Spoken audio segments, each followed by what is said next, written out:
Only a few of us on parade this morning have known the awful weight of war with all its horrors and yet its comradeship during the world struggle of 20 years ago. It's a long way to Tipperary, it's a long way to go. It's a long way to Tipperary, to the sweetest girl I know. Goodbye, Piccadilly, farewell, Leicester Square.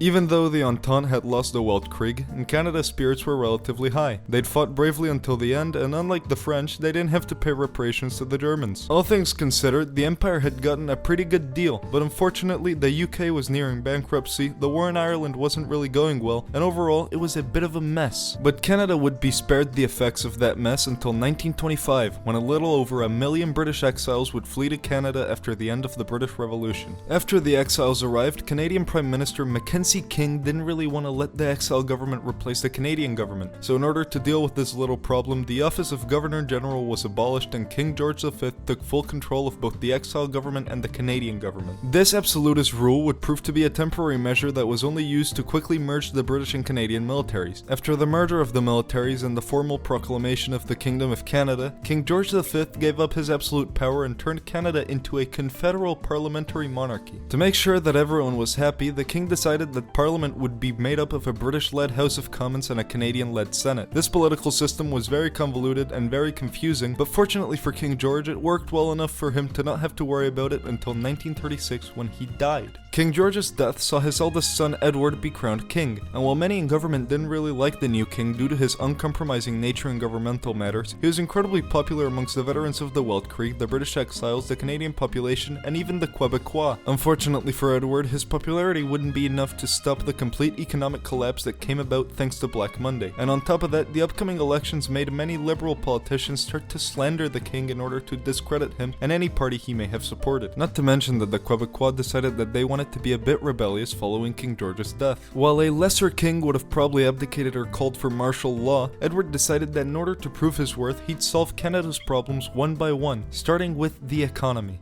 While Parliament believed that the best way to fix the economy was by lowering spending, King Edward believed that Canada's economy could be fixed if the Entente made its own version of Middle Europa, so he forced Parliament to accept the creation of the Imperial Economic Development Council, or IEDC for short. While officially the IEDC was meant to expand the industrial and economic strength of the Entente by promoting its members' economic cooperation, unofficially the IEDC served to economically bound its members to Canada. The creation of the IEDC, as well as the creation of federal relief camps, helped mitigate the effects of the economic crisis, so by 1937 the Canadian economy had managed to make a full recovery, which meant it was time for Edward to fix the government. Fortunately for the king, other than their very open resentment towards him, the government worked really well, and while it was no secret that King Edward hated his parliament almost as much as they hated him, he was happy to let the government assist as long as they let him do whatever he wanted. So, confident that Parliament wouldn't go against his will, Edward started drafting Bill C-7, a bill that would define Canada's approach to conscription, the military industry, and national security in general. While at a glance the bill looked amazing, it had more than a few clauses that gave the king and the military very authoritarian powers. Now, Parliament did not like the fact that Bill C-7 essentially gave the king and the army, which by this point was completely loyal to Edward, the power to turn Canada into a dictatorship, so they killed the bill in the Senate. This greatly upset Edward, so he decided it was time to assert his royal prerogative and took full control of Canada. To distract the population from his de facto coup, Edward ordered the invasion of New England and Alaska, and while the people were worried about the start of the Second American Civil War and their country's potential involvement in it, Edward was able to consolidate his rule without any opposition. Edward's first act as an absolute monarch was the adoption of a more aggressive foreign policy by demanding the Danish North Atlantic islands. While the Danes rejected Edward's demands, the Canadians simply ignored the Danish refusal and occupied the islands anyway. After taking over Greenland and Iceland, Edward decided that Canada would use its new territories to fuck with the syndicalists by starting a naval sabotage campaign that was able to temporarily cripple the UOB's fleet. But the king didn't let his foreign exploits distract him from his duties at home. So in addition to purging any and all disloyal elements in his government, Edward declared that after the Home Isles were liberated, Canada would remain a part of the United Kingdom. And as a part of this formal annexation of Canada, he started awarding noble titles to Canadian citizens. Meanwhile, the American Civil War had ground to a stalemate, and the American refugee crisis was getting worse. While at first the king had authorized Project Samaritan, an initiative that sought to integrate American refugees into Canadian society, it was clear that it wasn't enough. So in August of 1938, Edward authorized an invasion of the Combined Syndicates of America in order to support the Federalist American forces. The Canadian intervention went pretty smoothly, and by May of 1939, the combined might of the Canadian and Federalist armies was able to completely crush the Syndicalists. After crushing the Red Menace, the Canadians decided that they would occupy and annex the American Midwest, and while the Federalist government wasn't really happy about that, there wasn't much they could do about it due to the fact that they were still at war with Huey Long's American Union State, not to mention the fact that they were very reliant on Canadian support. With his new American Industrial Center secured, Edward decided it was time to reclaim the Home Isle. So in May of 1940, Canada declared war on the Union of Britain and launched an invasion of Scotland from Canadian-occupied Iceland. Canada started off the war pretty well. Royal Marines led by King Edward managed to successfully land in Edinburgh, Rosyth, and Oban before managing to link up in Glasgow. After they cleared the north of Scotland and successfully established a front line, the Royal Marines started pushing south towards Newcastle in order to capture airfields and supply centers, while they waited for the Canadian Army to make it across the Atlantic. After the Canadian Army's arrival in August of 1940, King Edward and his Marines launched an invasion of Syndicalist-occupied Ireland while the army continued their southern push. After his forces managed to successfully land in Ireland while the army managed to capture Newcastle, King Edward, pleased with the progress his forces had made, famously said, "At the rate we're going, we'll be home by tea time." With the fall of Ireland and the Canadian forces pushing ever deeper into England, the fate of the UOB was all but sealed, with the Union capitulating in early 1941 after the fall of London. But while the Canadians had managed to liberate the UK pretty easily, the Entente wasn't as lucky in mainland Europe. With the French landings in Savoy failing and the Italian campaign grinding to a stalemate, it seemed as if the Entente would be forced to sign a ceasefire with the Commune of France. But luckily, King Edward had a plan. He would lead his Marines in an invasion of Brittany to completely blindside the Commune, letting the Entente push towards it and capture Paris before the Syndicalists had time to react. While the invasion of Brittany was very successful, Edward's plan didn't really account for Germany's surrender in May of 1942 following the collapse of their army. Even though many in the Entente were still willing to fight against the Commune of France after the German surrender, Edward knew that continuing the war would lead to a bloody stalemate, much like the one in Italy, that would result in millions of soldiers dying for no reason. So the Entente and the Syndicalists signed a peace treaty in December 1942, officially ending the Second Weltkrieg. After the war, the Entente's focus shifted from reclaiming their European territories to containing the spread of syndicalism. As part of this containment strategy, in October of 1943, the Canadians launched a full-scale invasion of the United States to help the Federalists win the Civil War. However, halfway through their intervention, Edward realized that the Federalists relied on Canada so much that if he wanted to, he could take over their government with next to no resistance. So that's exactly what he did. After the end of the Second American Civil War in 1946, the Canadians overthrew the Federalist government and annexed the US, with Edward officially establishing the Imperial Federation of the United Kingdom, Canada, and America. In the modern day, the Imperial Federation has managed to become the world's only superpower. Thanks to their annexation of the United States, their economy has remained unrivaled, not to mention that they currently have the world's most powerful military. While the Federation remained under an ever-isolationist royal dictatorship under Edward, after his death in 1972, the country was able to successfully transition into a constitutional monarchy under his niece, Queen Elizabeth II. Today, the Imperial Federation and King Edward's royal dictatorship serves as the perfect example that sometimes the ends justify the means. Just like how buying the Nikkei 30 skin is justification enough to spend $25 on Fortnite. Alright, if you enjoyed the video, feel free to leave a like, comment, and subscribe, and consider supporting me on Patreon like the people up on screen so I can keep making videos like this one. So yeah, I think that's it.